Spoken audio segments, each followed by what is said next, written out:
The moment ngayon mong i-disconnect ang iyong kinabuhi diha sa presensya sa Ginoo, you will also lose your heart. Amen. Kung ang pinaka-magalilisa na buta ka mahitabo sa kinabuhi sa tao, pinaka-magalilisa na mahitabo sa kinabuhi sa batang, ang mahulog ka gikan sa tamo sa Diyos. That's why I encourage you tonight. This is the best season, the best time na nung akong i-reconnect ang akong kinabuhi sa Ginoo. Tungkol kayo naman, buutan kaayo si Lord. Amen! Amen!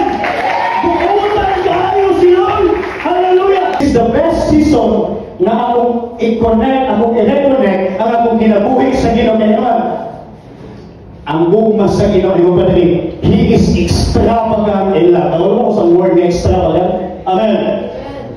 Nagpanghinog ba? Amen! Nagpanghinog ba? Ang gugma sa Ginoo.